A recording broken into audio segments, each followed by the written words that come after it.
officer class is a serious, serious misdemeanour, and in a very short while he soon found himself court-martialed himself. He was stripped of his rank.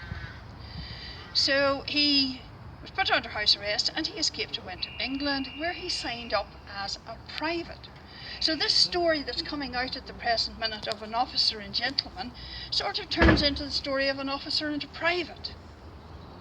Now, joining up as a private and going through basic training is a very brave thing to do, and must have been very, very difficult for him. And what happened was that he lost his life at the Somme on the 1st of July.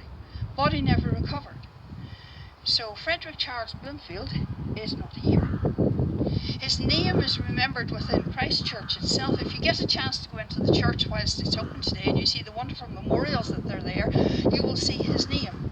And you will also see a plate erected by his family beside the pulpit, on the steps beside the pulpit.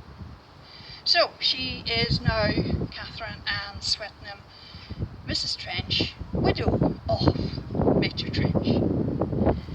There's a Trench band set up in Limavady actually that is named after him, and it's named after Major Trench, not Major Trench and Mrs. Trench, but Major Trench.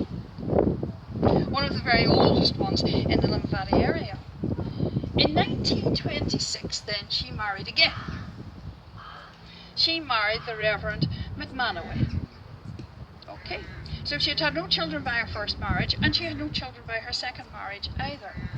The Reverend McManaway also had a checkered career, a very brave career as well, signed up when he was age 17 and served in the Royal Flying Corps in World War I.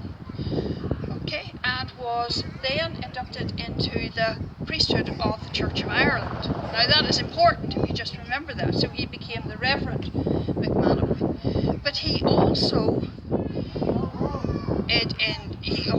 served in 1945 as a chaplain and received the MBE for that. So if you could see MBE there. He was elected to Westminster, and I'm afraid his reign only lasted 238 days before he was taken off simply because of the word priest. Okay, so he had been a priest even though he had resigned from the church before he took up his seat. So again, something of a little slur, perhaps, shall we say, and Catherine Ann